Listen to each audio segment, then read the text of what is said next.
Hi.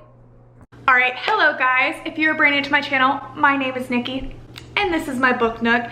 I am so excited for today's video, guys, because we are talking about the Percy Jackson series. If you didn't see my previous videos, I reread The Lightning Thief for the first time in like over 10 years. I read this book for the first time whenever I was 12. I loved it. It was my favorite book I ever read in school. I reread it last month and it was as if I read it for the first time all over again. I was obsessed with it. I, for some reason, just never finished this series whenever I was younger. I knew that I started The Sea of Monsters, but the rest of them, I don't know what happened, didn't finish it. So I decided that this month was going to be the month I was gonna read the books. I originally planned to do a video over each one of the books, but honestly, they're pretty short. I was flying through them pretty fast, and I just figured, let's just talk about the series as a whole once I finish. And now that I just finished the last book, I'm so glad that I waited to do it that way because I have a lot of thoughts on each of these books, but honestly the series as a whole as well. So yeah, let's get into it. Okay, first up we have The Lightning Thief, the first book in the Percy Jackson and the Olympian series. Guys, I love this book so much. I love it so much that I have it in both versions of the covers. I love the original covers so much. They're honestly my favorite. They're so beautiful, but I could not pass up the new covers with the matching spines and the matching covers on the front. It makes one big picture when you put them all together. Thank you to TikTok for telling me that. Stunning, I love it, but anyways, not the point. I love this book. This is one of my favorite books of all time. It was my favorite book I ever read in school. Like I said, I read it when I was 12, and as a 23-year-old, I enjoyed it just as much. I mean, this book is like the perfect definition of like an epic quest. I mean, we get this world building, we get mythology, we get obstacles, trials, tribulations to meet a common goal, to achieve a task. Like, it's just so good.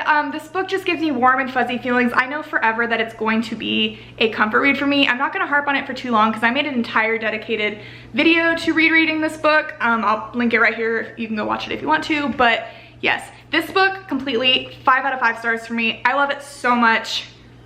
There's nothing else I can say. It's literally perfect. I dare to say that like I like this book just as much as Harry Potter and the Sorcerer's Stone. I think they're pretty equal, and that's a big deal coming from me. I love it. Mwah, chef's kiss all around. Okay, so now here's where things get interesting. For me, guys, this series was like quite literally, I'm not exaggerating at all. So the second book in the series is The Sea of Monsters. I definitely started this book when I was like 12-ish, 13-ish, and for sure, once I reread it again, I realized this was the book I stopped on, and I realized why. I don't know what happened with this book. I just feel like it's not bad. It's not bad at all, but like compared to The Lightning Thief, there's just no comparison. The Lightning Thief, like I said, is great for all ages. It's definitely geared towards children, but anybody can enjoy it. This book, on the other hand, I feel like it just got so much more like immature. It was so much more like childish, definitely with the addition of Tyson as a character. I don't care too much for Tyson. Like, he here and there like adds some comic relief. I know his whole point is like whatever, he's like a Cyclops, he is Percy's brother. Like, I enjoyed the whole he is a brother aspect, and like Tyson from time to time was like funny, but when he was such a prominent character in this book, he just gets kind of old after a while. It's a very like childish element. I can see like a very young kid liking it, but like he's not for me. Also, just the whole like compared, I think the first book is just so good that this one, it just doesn't live up to it. The quest, the like whole Cyclops situation of like Grover pretending to be a girl Cyclops so the Cyclops doesn't eat him and he's gonna marry him or whatever, like it just is kind of goofy. And I don't know, like Clarice was kind of a prominent character in this book, and I don't care very much for her in this situation. And overall, like, I just don't love this book. Like, it's fine, but compared to the epic beginning, it kind of goes downhill for me. I feel like this book is like 3 stars. I can see why I stopped, but if you have not yet read this series and you feel the same way, you get to this book and you're like, I'm too old for this, I'm not gonna continue, you need to continue, because the next book in the series, The Titan's Curse, like I said, y'all, a roller coaster. This book, completely 5 out of 5 stars. I loved this one so much. I think it's my favorite in the series. This one was just so fun. This one, I had the addition of Talia. Talia, I love her. I love her so much. I love her like banter. I love her relationship with Percy. I think that her addition was just so perfect. Also, like Tyson kind of steps away in this book, which I hate to be a Tyson hater, but I just don't love him as much. Like the characters in this book, I just felt worked so much more. Also, the addition of new characters in this book. This book is where we meet Nico and Bianca D'Angelo, which end up being huge characters throughout the rest of the series. That whole like arc with them is so fascinating, so interesting, and we get to see so many more of the gods in this book, and we get to meet my favorite god of the whole series, Apollo. I freaking love Apollo. I love his character.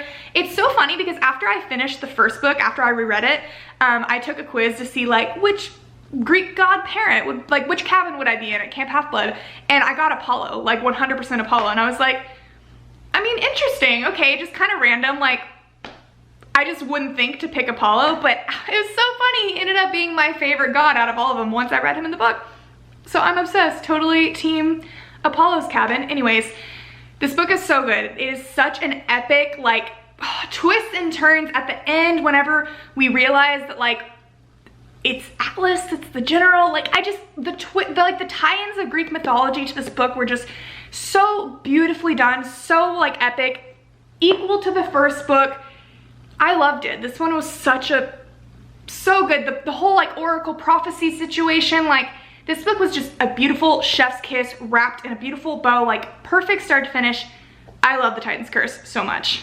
And I think y'all are sensing a theme at this point. You know how a roller coaster works. When we go up, we must go down. The Battle of the Labyrinth. This was another 3-star for me. I didn't love this one as much. The Labyrinth, I thought that the storyline was kind of all over the place. It's like, we're not in the Labyrinth, we're in the Labyrinth. Whatever. I missed Talia. Like, again, I loved her so much in that book. She went off to join the hunt. Now she's not in the book anymore, which made me so sad. I mean, we got Annabeth back. We missed her from the last book, but still, like, I don't know. Rachel is much more of a character in this book too. I wasn't obsessed with her. I don't know, the whole storyline with Daedalus and the Icarus stuff, and I didn't think it really tied in to the overall arc of the whole series. I think that this book could have gone away. I don't know, again, Tyson was kind of back.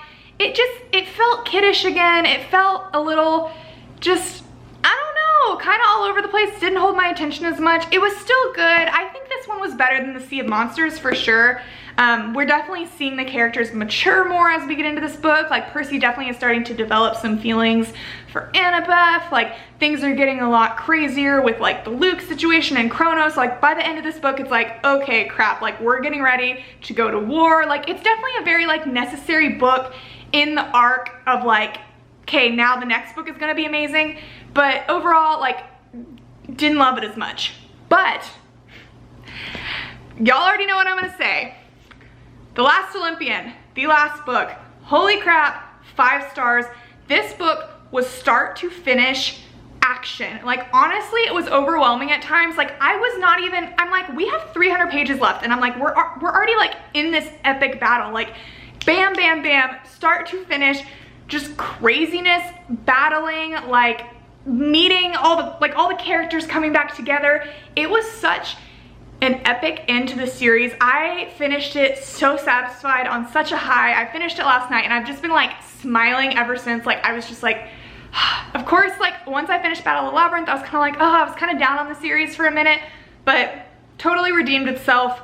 This book, I mean, it's totally in like the Deathly Hallows kind of way of just like an epic ending. Like once this finished, I was like, this series is so amazing. Rick Riordan's so amazing. I love it. I love it as a whole. I feel like this video was slightly negative, but like if I'm being honest, because that's what I'm here to do, I think this series could have easily been a trilogy. I think that what happens in the Sea of Monsters and the Battle of the Labyrinth doesn't add much to the overall story. I think that they're just kind of like little side stories. These are a little more like childish and for fun. They're kind of filler books. I feel like the necessary things that happened in these books could have very easily been incorporated into these 3, maybe made them a little bit longer. And I think it could have been an epic freaking trilogy, the greatest series of all time. But you know, I'm not gonna complain. I love this series. I will read it again. Overall, it's a 5-star because these 3 books are just so amazing. But yeah, I love it. I think it's very comparable to Harry Potter, just in the way of like the kind of age group it's catered towards, the way that we see, we like grow with these characters, we see them mature, we see them start to get like feelings for each other, and it's just beautiful. It gives you the warms and fuzzies. It gives you that beautiful nostalgic feeling you're gonna wanna read over and over again. And I'm so happy to continue this world. I'm going to read, I didn't realize until like a month ago that Rick Riordan had made this like an entire world. Now we have like the Heroes of Olympus, the Kane Chronicles, the Trials of Apollo, which like I said, Apollo is my favorite god in the series. So I assume that series follows him, which if it does, I'm gonna be so excited to read it. I haven't looked into them at all because I don't want anything spoiled. Magnus Chase as well, which is like Annabeth's cousin, so that's like a series focused on him, which I know that has to do with the Norse gods like Thor and Loki and all that stuff. So excited. I'm not gonna read those quite yet, but I'm very excited to get to them eventually. I love this world. I love Greek mythology. And yeah, it's great. If you haven't yet read this series, go read it. You guys have all read it because it's been out for so long, but I just wanted to share my thoughts. So thank you for listening. But yes, that is it. Just wanted to share my feelings with y'all. As always, please leave comments down below. Tell me any and all thoughts that you have about this series. Tell me which book is your favorite. That's such a hard question. I don't even want to go there. I mean, like I said, The Lightning Thief, so nostalgic, just pure perfection for any and all age. The Last Olympian was just epic, start to finish, amazing, overwhelmingly good. But for some reason, like the Titan's Curse is my gut feeling of like, I just think it's right in the middle of the series. It's just all the gods, like Talia, Apollo, just the whole story, the Atlas, the like twist ending, it was so good. I think this one's my favorite, but I love the whole series and I will totally reread it. That is it. Thank you guys so much for watching and I will see y'all later. Bye.